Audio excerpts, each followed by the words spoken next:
Hello friends, my name is Olympus, worst player ever, not ashamed of that. As a brand new speedrunner, I've obviously spent a lot of time looking at tutorials and advice videos. The best of these videos are usually made by the top runners, and they're usually showing off their high-level strategies in order to get at or near world record times.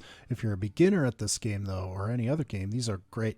These are fun to watch, but they aren't necessarily applicable to you when you're just starting out. So this video is geared to those of you who are just starting on your speedrunning journey in this game, and the goal of it is to show you some large time saves that you should prioritize at the beginning of your journey to maximize your time.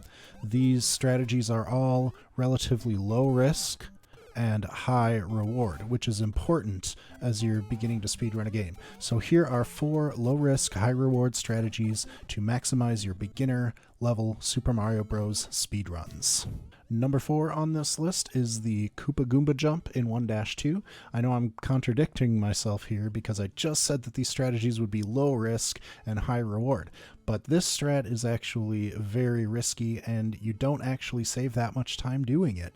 But I still think it's very important to learn this because it allows you to practice one of the most important skills in Mario speedrunning, and that is the 1-frame jump.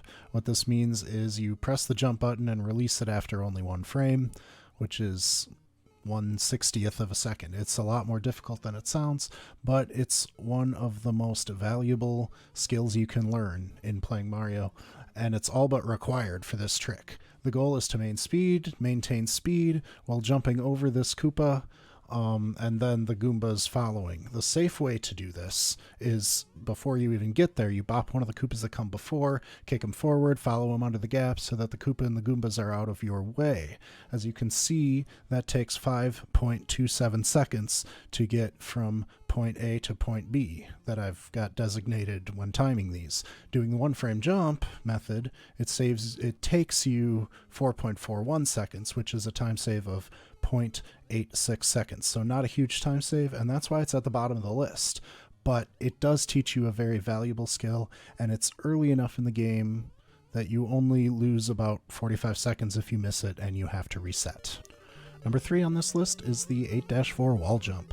This happens in the second room of 8-4, where you can use an invisible pixel on the pipe you're supposed to go in to get up on the pipe faster than just hitting the invisible block, which is what you're supposed to do, and jumping up. I should also point out that this video isn't meant to be an in-depth tutorial on how to do these tricks. You can find that info elsewhere. There are people that would argue, though, that this trick is too advanced for beginners, but I disagree. I think it's difficult to do in the context of a run if you're not used to doing it, but the reason it's on this list is because it's extremely low risk. If you miss the wall jump, you're still in the correct position to hit the invisible block and jump up the way you would normally do it. Doing the invisible block route casually is only about 1/10 of a second faster than trying the wall jump, missing it, and having to climb back up.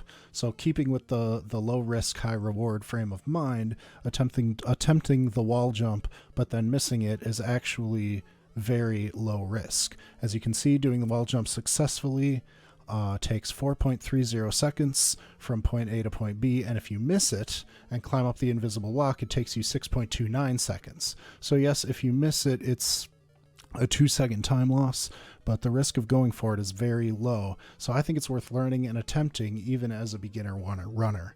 I know people will disagree with me on that, but much like the 1-frame jump, wall jumps are going to need to be a skill that you have to learn to compete at the highest level, and you'll have a good head start by practicing this one that you can use once you get to that higher level. Number 2 on this list is the 4-2 wrong warp. Doing the wrong warp optimally is one of the most challenging things to do in this game, mostly because there's a lot of risk involved in the final 2 jumps, basically jumping from here to here and then finally over to the pipe quickly. It's a huge risk because if you fall in this gap right here, that's the end of your run. You can't save it. So the way to make the wrong warp much less of a risk is to jump over the first pipe from a distance that guarantees you're going to land on the ledge. That way you can just wait until the piranha plant goes down and hop over to the wrong warp pipe, being careful not to move too far to the right. As you likely know, the main element to getting the wrong warp to work is to get the screen rolled enough to the right, or get Mario enough to the right on the screen. You can do this by doing backwards jumps or bumps into walls. Technically, you only need to bump twice, but they need to be super optimal bumps, and even top runners don't only do 2. It's very hard. Most runners use 3, and the fastest bump route involves bumping the elevator, which for a beginner is very challenging. The 3 bumps I learned and still use are the one here across the first gap, the second jumping up, and then the third is on the coin block, done so that I can land in the middle level and jump right across to the elevator. The casual way to do this is to hit the invisible coin block and jump up. When you run across optimally with the intent of climbing the vine, I have it measured at 17.8 seconds, but my advice as a beginner will be to always do these 3 bumps and then attempt the wrong warp. Since we aren't jumping across these last 2 pipes in the optimal way, we've taken all the risk out of it. And if you mess up one of your bumps, you can still just go ahead and take the vine anyways. In this clip, I didn't have any confidence in this first bump, so I went ahead and practiced the other 2 bumps anyway, but I took the vine up instead after all anyways. This takes 19.35 seconds, so on average. So it's not a gigantic time loss to go through and do those bumps anyway, even if you miss the first one and know you'll be taking the vine. It's just good to practice doing backwards jumps and developing that routine of getting the bumps. Obviously, getting the wrong warp, even with this slow safe strat, is completely worth it, since you save anywhere from 2 to 4 seconds over taking the vine in the optimal fashion. So it's definitely something I would recommend you spend time on in the early stages of learning. By removing that tricky jump over the last pipe, it becomes a very low risk, high reward strategy. Number 1 on this list is actually a strategy that I found more recently, and it actually delayed this video quite a bit, since I had thought all along that wrong warp was going to be number 1 on this list. But this is the Xerox F BBBB strat. How many B's did I just say? BBBB strat. 4 Bs in 8-2. This is a way to more easily avoid the set of 3 Koopas that are stationed in between the bullet bill launchers after the large jump gap, or gap jump. The safest way to get past this area casually is to actually take the pipe down after the gap, run through, and then when you re-emerge, those Koopas are gone and you can more safely run across, having only to dodge the bullet bills. But the Twitch user Xerox Fiend developed this BBBB method of executing this portion of the game, and was shared with me by Takate, who's another excellent runner. So all credit for this method goes to both of them. Basically, the 4 Bs refer to bonk, brush, boing, and bounce. So after the big gap, you're going to bonk into this pipe, wait for the piranha plant to get out of the way, then you brush this pipe as you jump over it. These Koopas will be in a variety of locations, but they'll always be out of your way if you brush the pipe.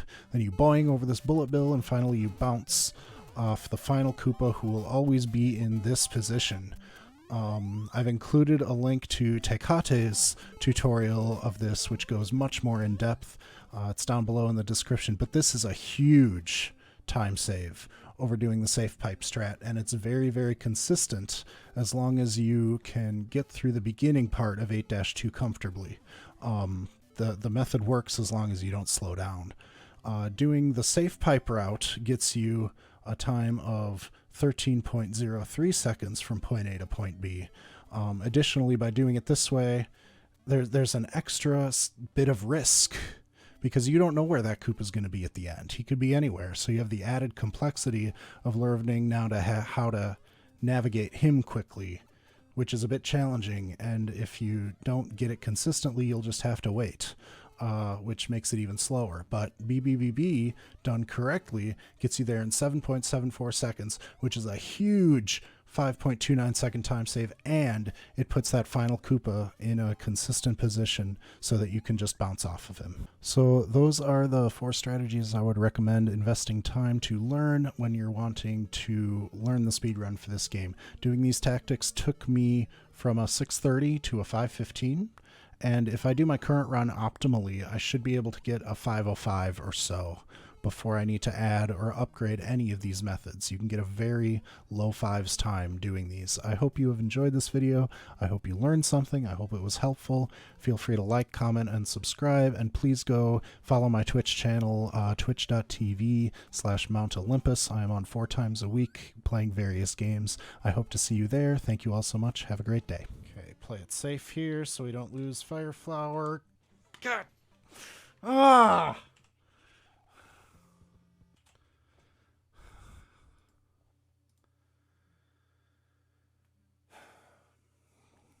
Oh, that was a bad one, folks. That right there was a bad one.